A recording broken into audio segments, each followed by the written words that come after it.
I a weird twisted wheel, and we're here with Scots for Take the Stage.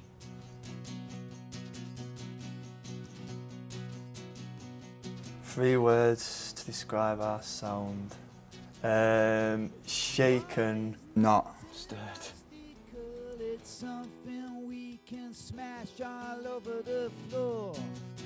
We formed in 2007 in a bedroom at the old drummer's house. So there's like, these guys are new, really. So the band started in 2007, and we was just messing around with the guitars one night, having a drink, and I started playing a song that I'd wrote, and the drummer started playing, and we just sort of put a song together, and we said, like, we should go out and do gigs.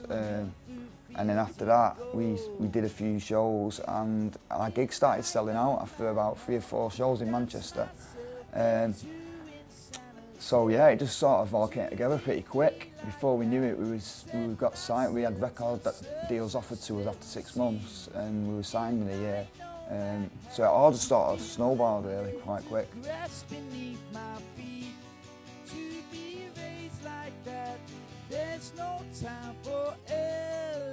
We've definitely progressed. We've matured now. I think the Choose a Weapon was like, our early sound was quite punk, so it was quite DIY, raw, raucous.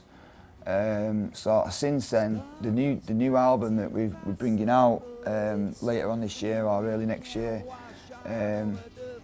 is not so much punk really now. It's got more of a classic rock sort of sound. So it's sort of a mixture between like Neil Young, The Clash, and then maybe I'd say like a bit of Echo and the Bunnymen coming in there, a bit of new wave. So we've developed, but there's still a sort of punk element to it. So we've not lost that sort of DIY raucousness, but it's sort of, there's a bit more sort of scope and sort of thought put into it, I'd say now.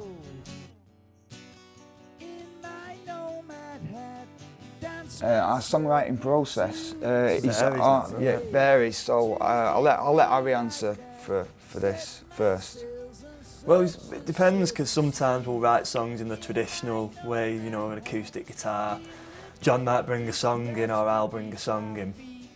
But what's been different about this new batch of songs is that they might have started from like a keyboard riff, or a simple idea, or even just a lyric.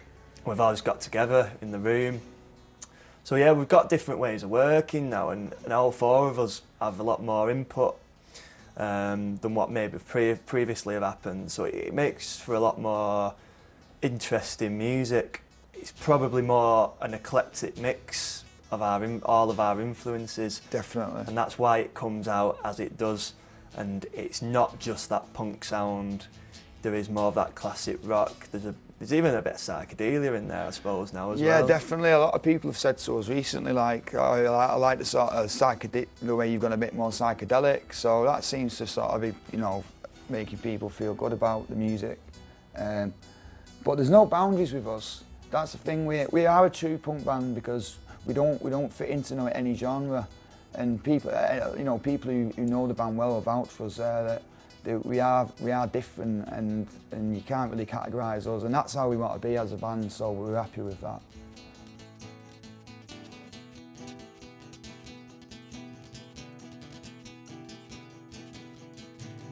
Oh my God.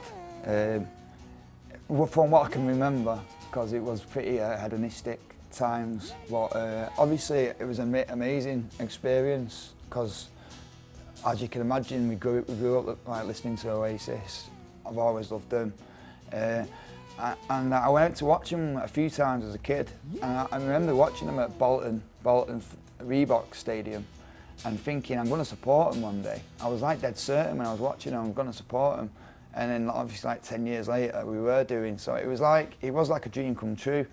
But obviously, like being there at Heaton Park with that many people, I can't remember exactly how many people were there, but it was something like 60, 50,000 a day, 3 days.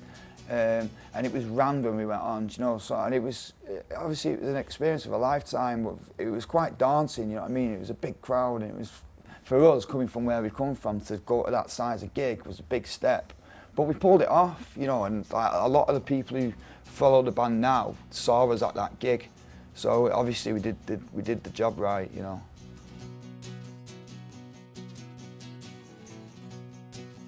We actually are on tour at the minute, so our first single off the next album was called Nomad Hat, so we're touring the song, the tour's based on the song.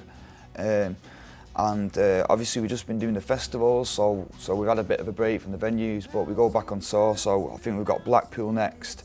Got Sheffield, which are all sold out gigs, so it's building up nicely. I'm looking forward to going back to doing gigs like in venues actually. The festivals are great and it's always a good experience, but I think I do prefer playing in venues. It's a better experience, it's a different, not a better, I wouldn't say it's a better experience, but it's different in many ways. The fans are very, very devoted. So when you're there, it's not just a band playing to an audience, it is like a mutual experience between the band and the audience. You all kind of feel like you're in it together, like fighting for a cause, which is a good thing, I suppose. You don't really get that in festivals, but I still like playing festivals, obviously, but there is definitely that feeling that you're in some sort of big family when at our gigs. Definitely. Yeah, definitely, yeah.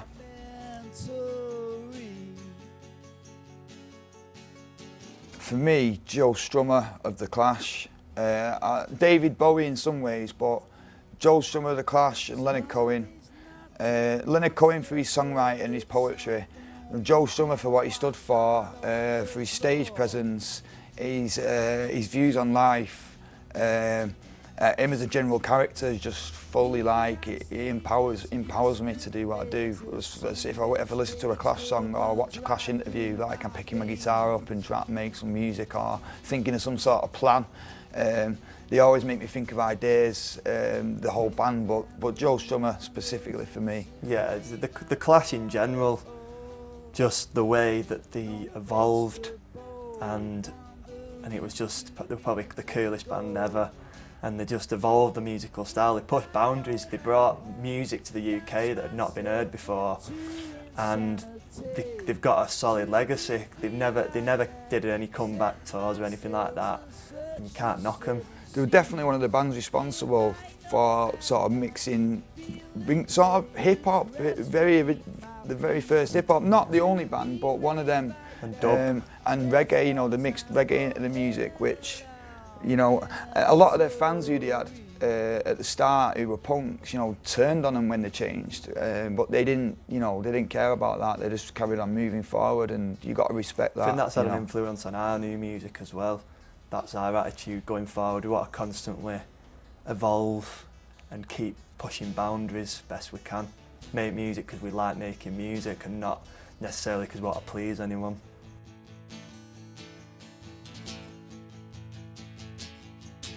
I think the biggest struggle really is money, really, getting that good equipment and being able to fund, you know, your tours and you know, just general advertising, getting your band seen, getting out there and stuff like that.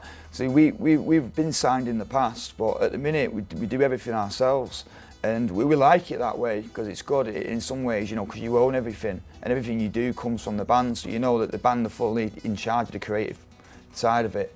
But it is tough, you know, competing with bands who've got major labels behind them. There's a lot of bands out there who aren't great, but they've got the money behind them, and it proves that, you know, you don't have to be that good if you've got the backing, and you can get, you know, you can pay the right radio pluggers, you can get into, you know, the producers of the radio stations, social media, you can put more money behind that. So I think I'd say there's just money support really. Do you agree? Yeah, you can.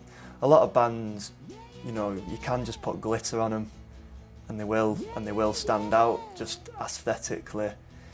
And musically, they might not be anything special, but yeah, if you can market them well, then generally they'll do well in today's market. So the best thing for us to do is just keep making our music the best we can make it, and try and do it the traditional way, DIY, gig as much as we can, push boundaries musically, and just do it in the only way we know how, really.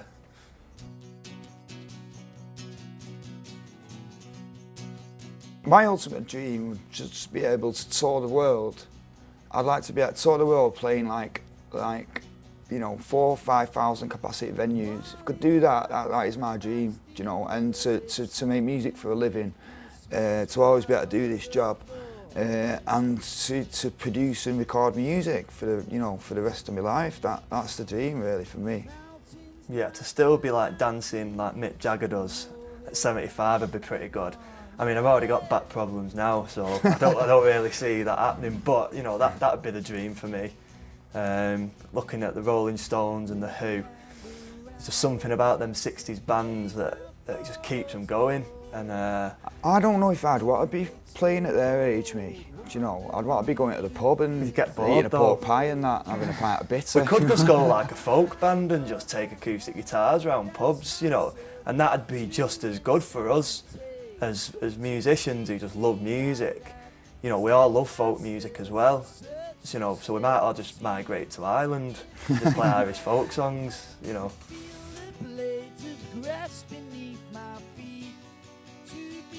Be a footballer instead. Yeah, definitely.